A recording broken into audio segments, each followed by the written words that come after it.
약할 때 강함 대신에 나의 보배가 되신 주 나의 모든 것 주 안에 있는 보물. 네, 제가 쉽게 그런 예를 드리는데 운동 경기장에서 특히 국제 경기를 볼 때요.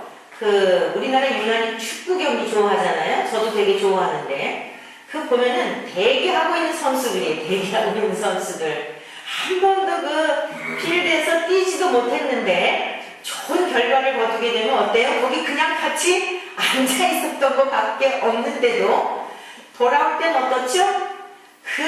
공항에서부터 다 같이 환호를 받으면서 꽃다발은 뛰었던 그 친구에게는 안 뛴 친구들에게는 안 주던가요? 대기하고 있었던 선수들은 예외로 시키던가요? 메달을 딸 때도 메달을 걸어줄 때도 다 걸어주더라는 이야기예요. 그래서 우리가 어디에 소속해 있느냐가 그렇게 중요한 겁니다. 이단에 소속해 있으면 같이 더불어 아니에요 나는 진짜 진리의 말씀을 믿었습니다 해도 거기다 공동체 속에 함께 평가를 받는 거예요. 우리가 이 하나님 나라의 열매 맺는 원리라고 하는 것은 굉장히 중요한 깊은 많은 의미들이 있습니다. 그래서 올해 우리 교회에 주신 이러한 열매들이 하나님께서는 우리가 열매하면은 숫자적인 것만 자꾸 생각을 하는데 그러한 것은 그냥 따라오는 거예요. 그냥 따라오는 겁니다. 수치, 많은 수확량을 거두는 것은 기초만 잘 되어 있다고 한다면 가을역에 가서 농부에게 기쁨으로 하나님께서 열매를 주시는 겁니다. 이게 열매 맺는 원리예요. 올해 우리 하나님의 교회, 우리 원천 교회가 하나님께서 주신 거룩한 소망을 따라서 참으로 여러분들과 저와 여러분들의 내적인 열매가 풍성할 때에 외적인 열매도 풍성하게 되고 그뿐만이 아니라 여러분의 하는 일들 그것은 구하지 않았는데도 더불어 하나님의 나라 일을 하게 하시려고 하나님께서 여러분의 사업장과 일터에도 하나님의 선교적 삶을 살라고 더불어 거두게 되는 이러한 복도 내가 그거 기도하지 않았는데도 주시는 이 은혜가 넘쳐나시기를 축원합니다. 그래서 오늘 가장 먼저 맺어야 할 열매가 무엇인가? 가장 먼저 맺어야 할 열매는 먼저 회개를 해야 하는 것입니다. 무엇을 회개할 것인가? 회개 합당한 열매를 맺는 것이 가장 먼저 맺어야 할 열매인데 가장 먼저 맺어야 할 열매 우리 한번 다 같이 따라해 보겠습니다. 회개 합당한 열매. 회개 합당한 열매. 네. 가장 먼저 맺어야 할 열매는 무엇인가 하면 회개에 합당한 열매입니다. 그렇다면 무엇을 회개할 것인가? 오늘 본문에 있는 말씀을 보면요. 마태복음 3장 7절 이하에 있는 이 말씀을 보면 요한이 많은 바리새인들과 사두개인들이 세례 베푸는 데로 오는 것을 보고 이르되 독사의 자식들아 누가 너희를 가르쳐 임박한 진노를 피하라 하더냐? 여러분 한번 이 장면으로 한번 가보자고요. 세례요한이 이제 죄사함을 얻게 하는 이런 세례들을 베풀고 그러고 있는데 여기 뭐라 그랬어요? 많은 바리새인들과 사두개인들이 세례 베푸는 데로 오고 있는 거예요. 그랬더니 뭐라고 얘기를 하냐면 다짜고짜 독사의 자식들아 누가 너희를 가르쳐 임박한 진노를 피하라 하더냐 이랬단 말이에요. 오늘 교회에 예배를 드리러 누가 왔는데 다짜고짜 이렇게 얘기를 했다고 한다면 이거 얼마나 인격 모독죄입니까? 당장 뛰쳐나올 겁니다. 이상한 사람이야 이럴 거예요. 근데 오늘 여기 본문에 있는 말씀을 보면 이렇게 이 사람들이 뭘 잘못했다는 내용도 없고 특별한 뭐도 없는데 그냥 이 세례를 푸는 대로 온 것밖에 없어요. 그런데 독사의 자식들이라고 아주 기가 막힌 독서를 이렇게 부으면서 누가 너희를 가르쳐 임박한 진노를 피하라고 했느냐? 그러므로 회개에 합당한 열매를 맺고 속으로 아브라함이 우리 조상이라고 생각하지 말라 이렇게 이야기를 합니다.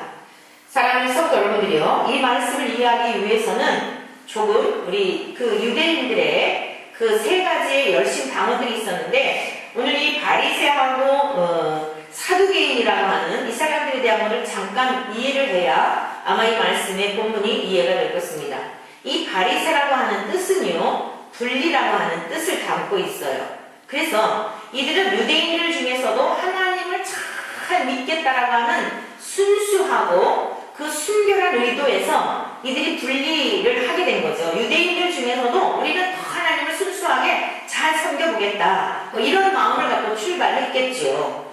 그러다 보니까 나중에 이들은요, 이제 형식주의, 외식주의 이런 그 비판을 받게 되고 비난을 받게 되어졌는데 그 이유가 무엇인가 하면은 굉장히 처음 의도는 좋았지만 이들의 마음속에는 어떤 이 신앙관이 있었는가 하면 유대인들에게는 이런 신앙관이 있었습니다.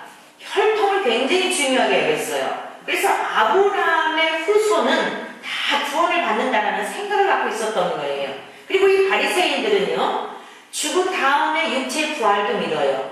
내세도 믿습니다. 천사도 믿어요. 그런데 이들은 굉장히 형식, 외모, 겉에 이런 모습들, 이러한 것들에 상당히 치중해 있었고 하나의 혈통을 통하여 구원을 받는다라고 하는 이런 사상들을 갖고 있었던 거예요. 그래서 오늘 여기 보면은요, 속으로 이랬잖아요. 속으로, 마음으로 이 뜻인데 마음이라고 하는 것은 전 존재적인 것을 의미하는 거예요.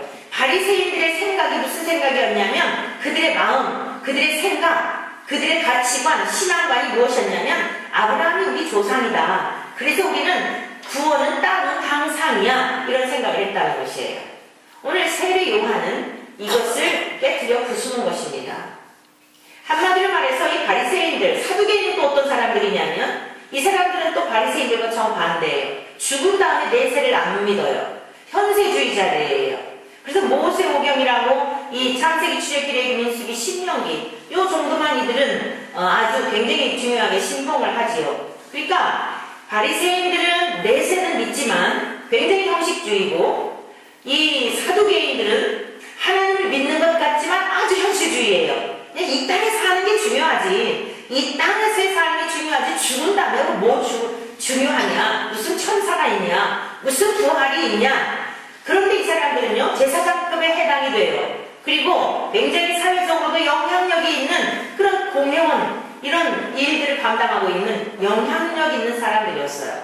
근데 지금 세례 요한이 이들을 향하여 뭐라고 얘기를 하는 거예요? 속으로, 당신들의 지금 생각으로 아브라함이 우리 조상이라고 생각하지 말라. 무엇을 회개할 것인가? 내 생각과 내 가치관과 내 살아온 삶의 방법과 이런 것들을 따라서 신앙생활하는 것을 가차없이 깨부수는 거예요. 오늘 우리 기독교인들은 예외일까요? 하나님을 믿는다고 하면서 이미 모든 약속의 말씀이 창세기에서부터 예언된 말씀이 다 응하여졌는데도 불구하고 오늘 우리들의 신앙이 내가 생각하는 가치관, 내가 중요하게 생각하는 어떤 틀, 이것을 절대 깨지 못하고 하나님의 말씀이 나에게 부딪혀 올 때에 그게 굉장히 불편한 부분은 뭐냐면 그게 바로 고장난 부분이에요. 여러분이 하나님의 말씀을 듣다가 부딪히는 부분이 있잖아요. 그것이 불편하든지 굉장히 막 화가 나든지 아주 속이 상하든지 막 찔림을 받든지 다 마찬가지예요. 그게 지금 여러분들에게 고장난 부분이에요. 자, 예를 들자면 육신적으로 병원에 가서요. 병원에 가서 선생님이 진찰을 하죠. 청진기를 대고 또는 손으로 꾹꾹 누르잖아요. 여기 아프십니까? 여기 아프십니까? 아니요, 거기 안 아픈데? 이러잖아요. 육신을 진찰할 때도 그렇지 않습니까? 눌렀는데도 아프지 않은 부분은 문제가 없는 거예요. 근데 어느 날, 거기 아파요. 거기 아파요. 근데 거기 눌렀다고 여러분 의사 선생님한테 화를 내나요? 맞아요. 거기가 아파요. 얹히셨군요. 급체를 했군요. 처방이 나오니까. 처방이 나올 때는 살 길이 있다. 이럴 거 아닙니까? 근데 왜 여러분들은 영혼에 있어서만큼은 여러분들에게 거스르는 말씀을 자꾸만 피하고 그 말씀에 왜 자꾸 여러분들은 뱉어버리나요? 이상하지 않습니까? 이게 지금 우리들의 문제인 거예요. 신앙생활이 여러분들이 자라가지 못하는 이유가 다른 데 있는 게 아닙니다. 반드시 하나님의 말씀을 가만히 여러분들이요, 복잡하게 생각하지 말고 모든 말씀 중에 여러분들이 부딪히는 어떤 부분이 있어요. 걸리는 부분이 있습니다. 반드시 이 부분을 해결하지 않으면 어디를 가든지 여러분들이 아무리 열심을 내서 세상을 뒤엎는 무슨 봉사를 하고 한다 할지라도 절대 여러분들은요, 그 부분을 매듭을 풀어야 누구하고 하나님의 말씀 앞에 여러분의 자신을 깨뜨려 부수어서 그게 바로 깨지는 것을 말하는 거예요. 하나님이라는 땅에 떨어져 썩음으로 말면 열매를 맺는다고 했죠? 그게 뭐예요? 땅에 떨어져 썩는 게 뭡니까? 깨트려지는 겁니다. 뭐가 깨트려지는 거예요? 여러분의 자아가. 이것만큼은 내가 못 버려요. 이것만큼은 건드리지 마세요. 이것만 건드리면 나는 정말 뛰쳐나가겠습니다. 아니요, 그걸 해결해야 된다니까요. 사랑하는 성도 여러분들이요, 오늘 속으로 또는 생각하기를 별 내용이 없어요. 근데 여기 이 다음에 주시해 봐야 돼. 너 속으로, 네 마음으로, 네 생각으로 네가 옳다고 하는 것 아니, 진리의 말씀대로 하나님의 말씀대로 믿어야지 내 생각대로 믿는 신앙은 내가 복음이 되는 것이에요. 자, 신년 벽두부터 저와 여러분들이 결심을 하고 하나님 앞에 어떤 태도를 갖느냐. 하나님, 정말 저의 신앙의 기초를 다시 세우겠습니다. 하나님, 저를 깨트려 부숴드려야 할 것이 있으면 가차없이 하나님의 말씀의 방망이로 때려 부숴드려 주십시오. 이 겸손한 마음을 갖게 될 때에 오늘 이 시간 여러분이 그 마음을 갖는 순간 이미 하나님께서는 먼 날도 아니에요. 1년도 아니에요. 여러분이 이 시간 결단하는 순간 하나님께서는 그래 사랑하는 아들아, 사랑하는 딸아, 내가 그것을 원하였다. 하나님은 여러분들이 풍성한 은혜를 경험하게 될 줄로 믿습니다. 회개라고 하는 것은 생각을 바꾸는 거란 말입니다. 다른 게 아니에요. 울고불고 한다고 해서 그것을 회개라고, 때로는 그런 막 어떤 역동적인 행동도 하게 되죠.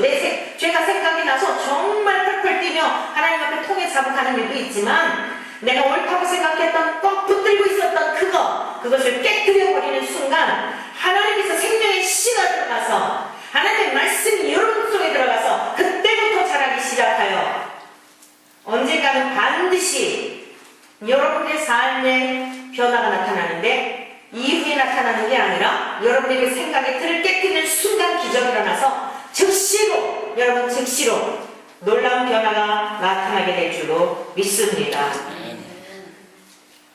잘못된 가르침에 대한 것, 현대 교회들이, 현대 목회자들이 가장 하기 힘들어하는 설교, 죄에 대한 설교. 그러나 우리는 죄에 대한 설교를 들어야 합니다. 죄인이라고 하는 것에 대한 것을 우리는 직시해야만 예수님의 복음이 우리 안에 들어와서 복음이 될 수 있기 때문입니다. 기독교의 복음이라고 하는 것, 가장 우선적인 것은 내가 죄인이라는 사실을 직시하고 죄인이라는 사실을 직면하게 되었을 때에 하나님이신 그분이 이 땅에 오셨다는 것 자체가 얼마나 영광인지에 대한 감격과 감동 속에 넘쳐나게 되는 것입니다. 사랑하는 성도 여러분들이요, 오늘 저와 여러분들이 정말 하나님의 말씀을 듣는 중에 내가 아직까지도 깨지지 못한 부분은 무엇인가? 하나님의 말씀을 들을 때마다 부딪히고 피하고 싶고 귀를 가리우고 그 소리만큼은 내 마음에 담아두고 싶지 않은 것이 무엇인가? 성령님께서 깨닫게 하시는 은혜를 허락하여 주시기를 축원합니다.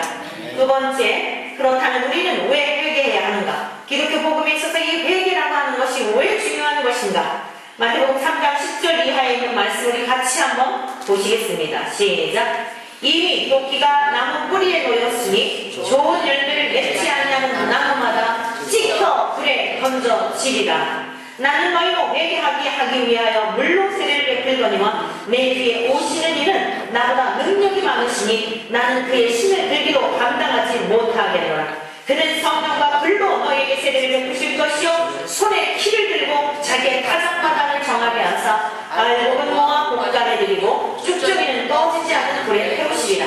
아멘. 오늘 여기 있는 말씀 보세요. 혈통을 가지고 구원을 받는다라고 하는 자기의 생각대로 고집을 깨지 않고 건성으로 신앙생활하는 이들 속에 돌을 들어서요, 사람을 만들어가지고 얼마든지 아브라함의 자손이 되게 할 수 있는 창조주 하나님, 여러분 하나님이 이 세상 만물을 지으신 주인이십니다. 이 사실을 믿습니까?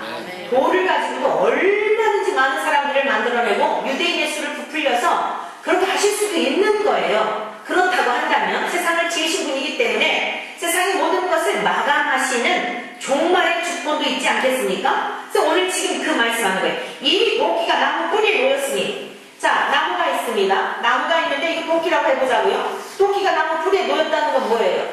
자, 도끼를 쥐고 있는 주인이 이거 그냥 내려치면 나무는 그냥 잘라져 나가는 거예요. 근데 이 나무가요, 도끼 주인을 향하여서 왜 나를 잘라냅니까? 라고 말할 수 있나요?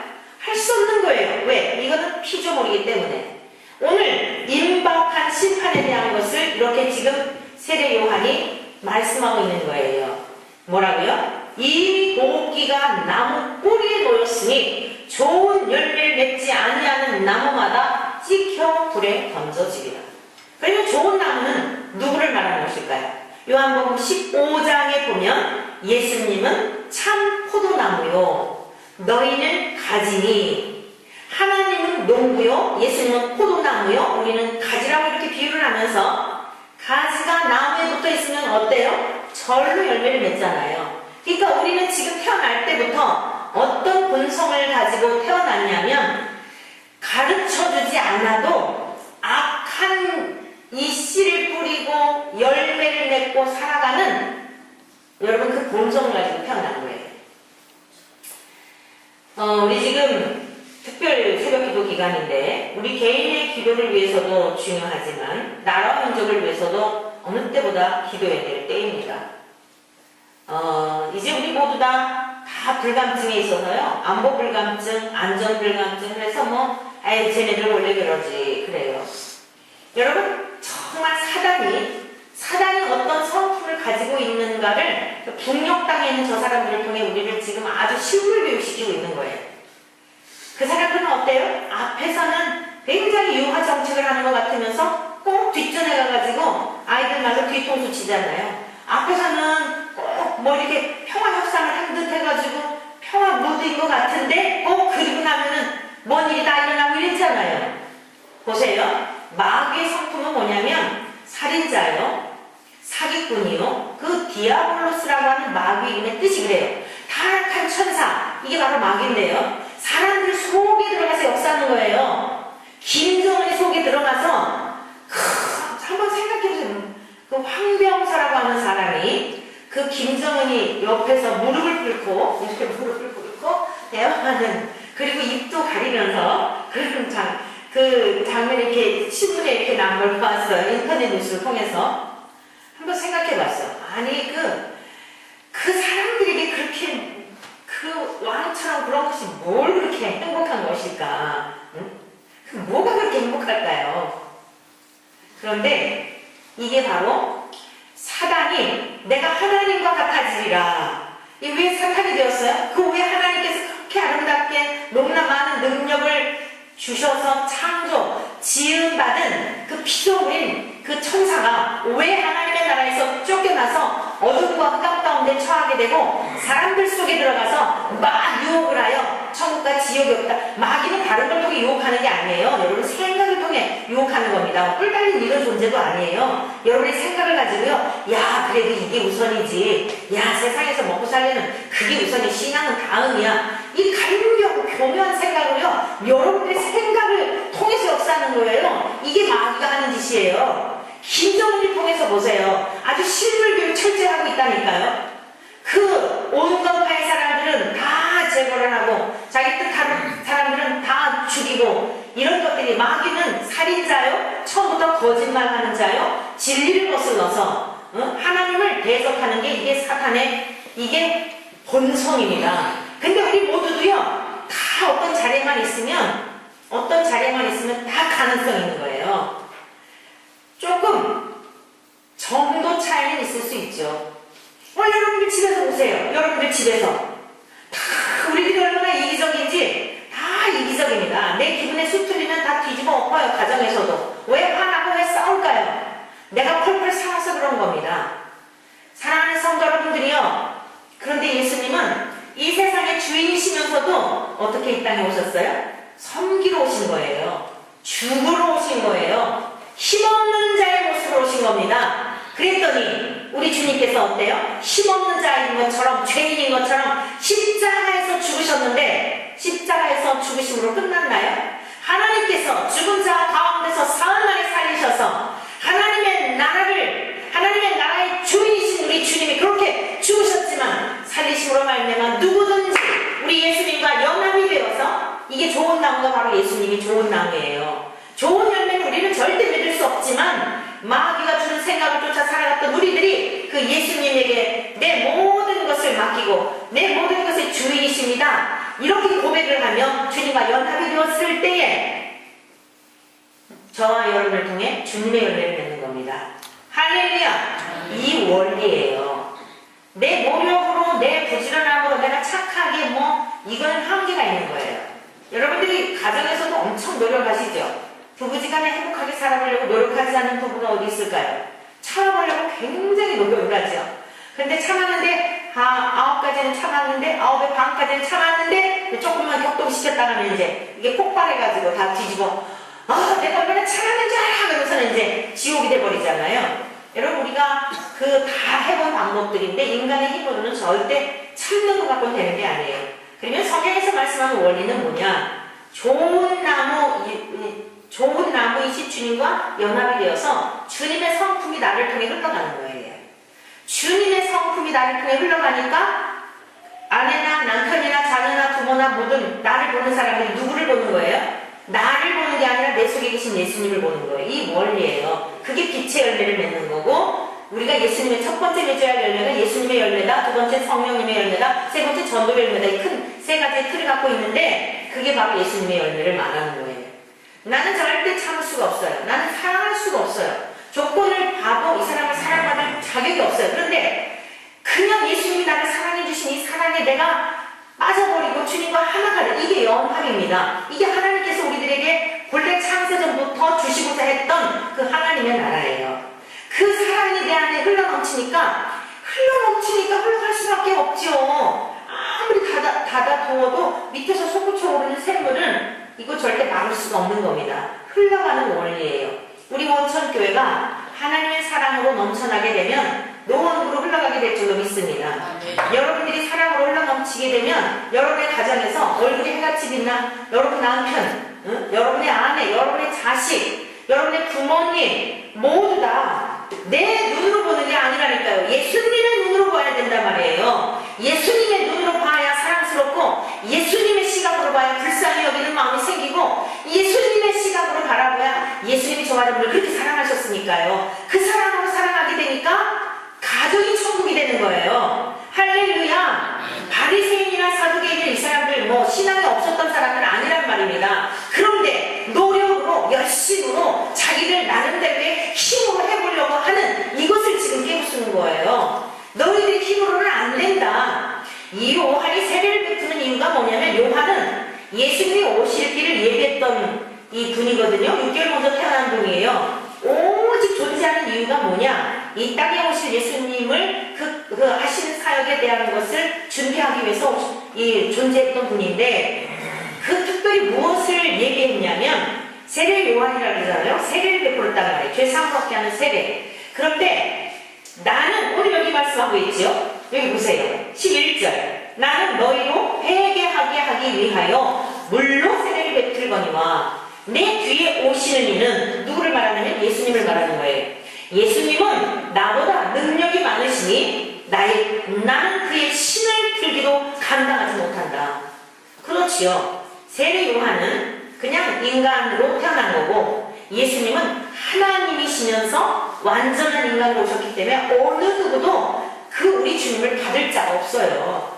주님이 우리를 받아주신 거지. 할렐루야. 주님이 우리를 용서해 주신 거지 우리가 주님을 품는 게 아닙니다. 여러분 아기들이 엄마를 품나요? 품에 안고 아기를 다 부양하고 보호해 주지.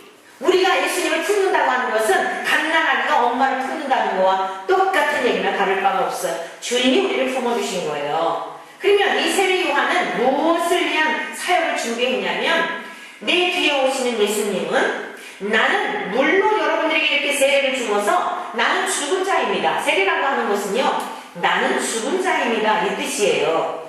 이전에 나는 이 세례를 받기 전에 나는 내 마음대로 내 뜻대로 살아왔습니다. 모든 것이 내가 주인이었습니다.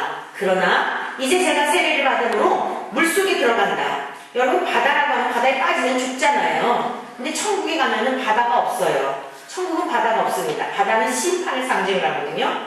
그래서 내가 이제 지금까지는 내 뜻대로 내 생각대로 살아왔지만 이제는 하나님의 뜻을 따라서 제가 살겠습니다. 라고 하면서 그 원래는 침례, 물속에 그냥 푹 들어갔다가 이제 나오는 이 침례를 했는데, 오늘 우리 이제 대부분의 개신교들이 약식을 그냥 이렇게 물에 이렇게 얹어서 하잖아요.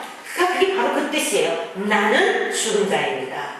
이전의 삶에 대해서 내가 살아왔던 가치관이나 내 방법이나 습관이나 내가 옳다고 생각했던 모든 것들을 다 버리고 이제는 예수님께서 우리에게 새 생명을 주신 그 은혜를 힘입어 그 믿음으로 말미암아 내가 이제 사는 자가 됐다라고 하는 이것을 확증하는 것이 세례란 말이에요. 그런데 내 뒤에 오신 예수님은 뭐예요? 직접 그분이 우리들의 죄를 다 뒤집어 쓰시고 죽으셔서 그 예수님의 죽으심 때문에 우리가 다시 살아나게 되는 그 부활, 생명 이러한 것들을 예표하고 있는 것이 바로 세례 요한의 회개의 의미인 것입니다.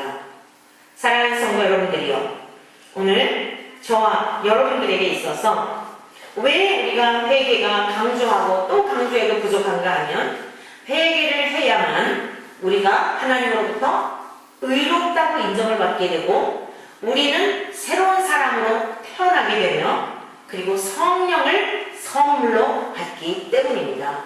회개를 해야만 성령을 선물로 받게 되어 있어요. 사도 베드로가 설교를 할 때 그런 말씀을 하죠. 베드로도 원래 그렇게 성령으로 충만하고 그랬던 사람이 아니에요. 예수님을 이 땅에 살 때에 필요한 무언가가 한 자리를 얻기 위한 이런 정도로 예수님을 따라다니지 않았습니까? 그러나 그가 이제 예수님을 참되게 믿게 된 것은, 진짜로 전했던 말씀들이 확실하게 믿어진 것은 성령을 받고 나서예요. 오늘 세 번째로 우리가 살펴볼 것은, 회개하게 되면 어떤 결과가 주어지는가? 성령을 선물로 받는 거예요. 회개 결과가 뭐라고요? 성령을 선물로 받는다. 자, 회개하시려면 어떻다고요? 성령을 선물로 받는 거예요. 비로소 회개를 했을 때에 회개 결과에 주어지는 하나님의 선물이 있는데, 의롭다고 하나님께서 우리에게 인정해 주실 뿐만 아니라 내적으로는 하나님의 영이 우리 안에 들어오셔서 이게 이제 진짜 주님과 연합된 그 관계예요. 그러면 우리가 이제는 그럼 난 성령을 받았나 안 받았나 모르겠네. 반드시 성령님이 함께 하시는 사람들은요, 증거가 있어요. 어떤 증거가 있느냐? 모든 가치관이나 내 삶의 인생의 방향이나 목표나 이런 것들을, 중요한 것을 결단하고 결정할 때에 주님께 맡기며 주님의 뜻을 따라가는 반드시 증거가 있어요. 그런데 아직도 내가 주인이고 아직도 내가 모든 것에 결정권이 있고 그것이 힘들다고 해서 포기하고, 이건 아직 성령의 사람이 아닌 거예요. 성령의 사람들 보십시오. 초대교회 성령의 사람들, 성령을 받은 분들이 어땠어요? 주님이 부활하신 예수님을 만났는데도 불구하고 베드로가 갈릴리 바닷가로 돌아간 적이 있지요. 그때 주님께서 찾아오시면서 다시 그런데 신방을 하신 거죠. 권면하시고 위로하시면서 말씀하세요. 지금까지는 네가 원하는 대로 다녔지만 네가 진짜 나를 사랑하느냐? 네가 나를 사랑하느냐 물으시죠. 그 베드로가 얼마나 지금 자신감이 없겠어요. 죄송하겠습니까? 사랑하는 건 틀림이 없어요. 사랑하지 않는 게 아닙니다. 그래서 부인하는 게 아니에요. 힘이 없었던 거예요. 사랑하지만 외적인 어떤 생명의 위협을 느낄 때 예수와 함께 있는 사람들을 죽이려고 하고 색출해서 같이 죽을까봐 목숨에 대한 위협을 느끼니까 두려웠던 거예요. 그래서 그가 예수님을 3번이나 부인하잖아요. 근데 다시 주님이 찾아오셔서 네가 나를 사랑하냐고 물으실 때 얼마나 이게 정말 이 민망한 상황이겠습니까? 주님 제 마음 아시잖아요. 제 마음은 변함이 없어요. 주님 사랑하지 않아서 그러는 게 아니에요. 그런데 능력이 없었던 거예요. 성령님이 오시지 않았기 때문에. 머리로는 주님과의 교제가 있고 좋은 인간관계는 있어요. 그런데 이 내 안에 내적인 능력이 없는 겁니다. 죄를 이길 능력도 없고 환경을 이길 능력도 없고 상을 이길 능력도 없고 성령님이 임하시지 않으면 이길 능력이 없는 거예요. 그리고 중요한 건 뭐냐? 물과 성령으로 거듭난 자라야 천국에 들어간다는 사실이에요. 그러니까 오늘날 많은 이들이 예수님 좋아하는 분들 많잖아요. 사회운동을 하고 사회 정의평화를 위해서 거듭나지 않고서도 예수의 이름으로 얼마나 종교 간에 서로 교류를 하며 얼마나 예수 사랑합니까? 그들 나름대로 예수님의 가르침이 좋다고 그 가르침대로 살고 막 이러잖아요.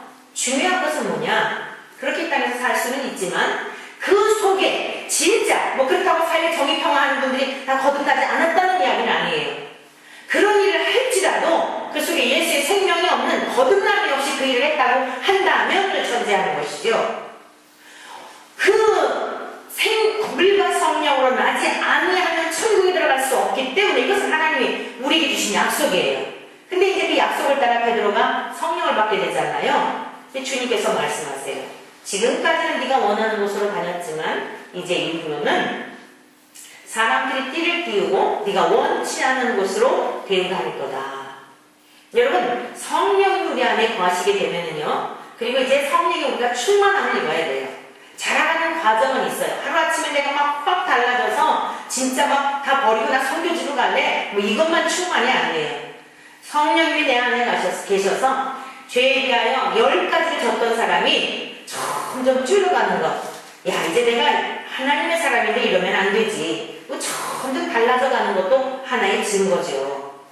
모든 것의 가치와 기준이 내게 두었던 것을 이제는 하나님의 삶의 중심이 되어 내가 이렇게 살면 되지 않지. 미워했던 여러분의 남편을, 미워했던 여러분의 자식을, 미워했던 뭐 아무개를, 그래, 나도 이렇게 주님이 나를 사랑해 주셨는데 내가 이러면 안 되지. 그 모든 삶의 기준과 가치관이 주님이 되어서 판단할 때, 결정할 때, 여러분의 인생길에 어떤 그 앞으로를 계획할 때 이런 것들이 주님을 생각하며 내 안에 계신 주님께 여쭈오며 길을 따라가는 것, 이게 주님이 우리 여러분 안에 계시는 내적인 증거이죠. 이런 훈련들 앞에 자꾸 순종하다가 보면 점점 주님께서 어땠어요? 달란트 비유를 보게 되면 많이 맡긴 자에게 많이 차리시는 원리도 있지만 5달란트 받은 자가 가서 즉시로 순종하였더니 더 많은 것을 맡기게 되죠.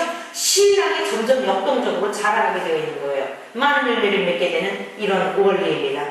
사랑하는 성도 여러분들이요, 오늘 이제 십자가에 죽으셨던 예수님을 주와 그리스도가 되게 하셔서 우리가 회개하고 우리가 주님 앞에 회개할 때 성령의 선물을 받게 되면 정말 이것이 머리로만 아는 것이 아니라 지적인 동의가 아니라 내 가슴 속에서부터 이 세상에 더 이상 바랄 게 없고 주님이 내 안에 계시는 증거 또 하나가 뭘까요? 이미 하나님의 나라가 내 안에 이루어진 거예요.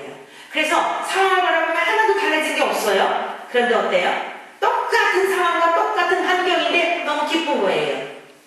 지금 현실을 바라보면 너무 슬퍼요. 근데 이상하게 내 안에서는 그 분명히 보면 슬퍼할 일인데 내 안에서는 굉장히 마음에 또 평안함이 있고 강같이 흐르는 기쁨이 있고 남들이 이해할 수 없는 이런 즐거움들이 그 내적으로 기쁨으로 나중에 이제 이 성령이 맺게 되는 열매에 대한 것을 조목조목 우리가 나중에 배우게 될 테니까 그때 가서 더 말씀을 드리도록 하고요. 그런 열매들이 나타나게 되는 거예요.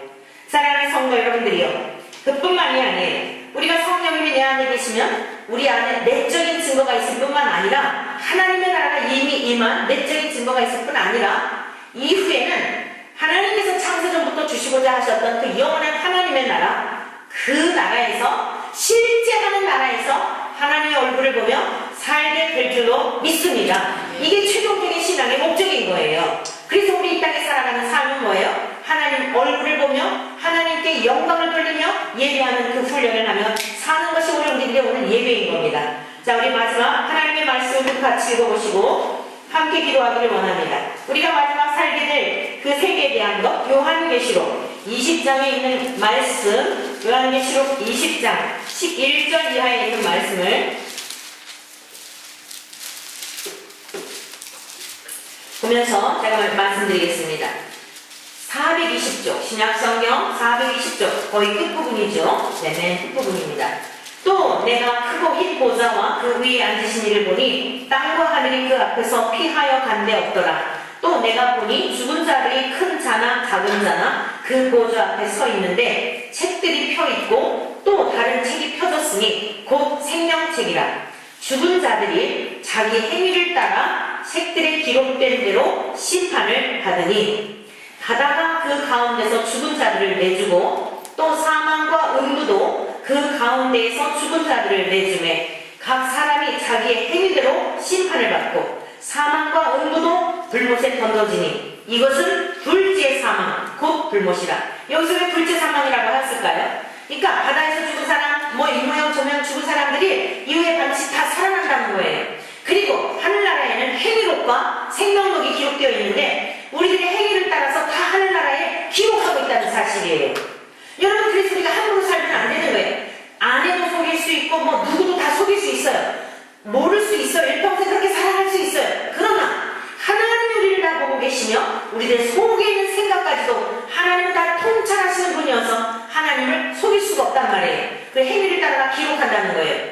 또 하나님의 누구든지 생명책에 기록되지 못한 자는 불못에 던져지리라. 그러니까 예수님을 믿고 회개한 사람, 복음을 듣고 회개하여 성령의 선물로 받은 이 거듭난 사람들에게 하늘나라 생명록에 기록이 되어서 죽는다 할지라도 다시 살게 되는 영원한 그 나라가 있음을 말씀하고 있어요. 그런데 왜 둘째 사망이라 하였느냐? 우리가 이 땅에 와서 한 번은 죽지요. 언젠가는 죽어요. 그런데 살아있는 동안 예수님을 믿게 되면 죽었던 영이 살아나서 성경에 그것을 우리가 죽는다 하더라도 뭐라 그러냐면 잠잠다 이렇게 말씀하고 계세요. 잠자는 거예요. 다시 일어나는 거예요. 이후에 심판에 이르지 않고 영원한 불못과 상관없는, 그래서 한 번의 사망은 있지만 둘째 사망은 없는 것으로 이렇게 말씀하는 겁니다. 그 다음에 21장 또 내가 새 하늘과 새 땅을 보니 처음 하늘과 처음 땅이 없어졌고 바다도 다시 있지 않더라.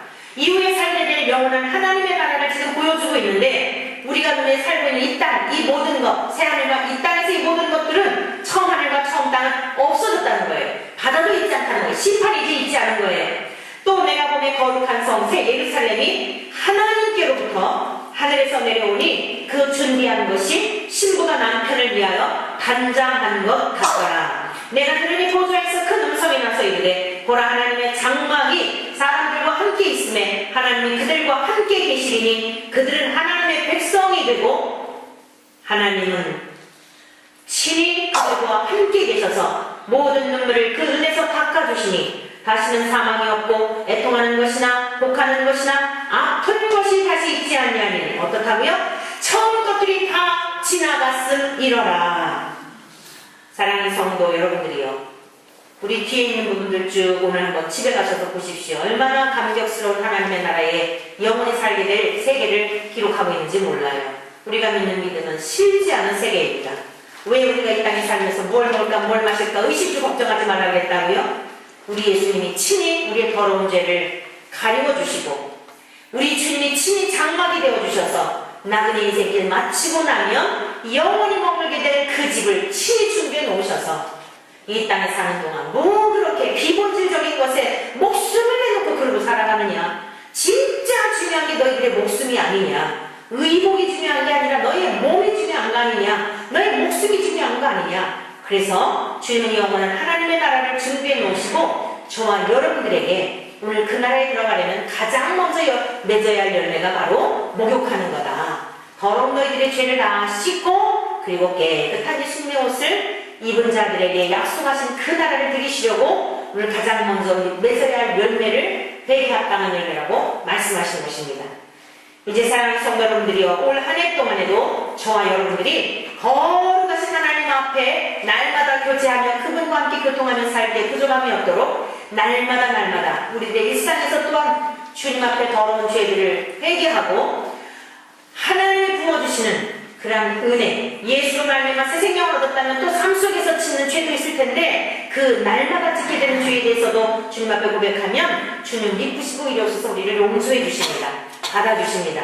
그래서 그 안에서의 풍성한 삶이 우리 모두에게 있기를 주님의 이름으로 간절히 축원합니다. 예수 어린 양 존귀한 이름 예수 어린 양 존귀한 이름 십자가 죄 사하셨네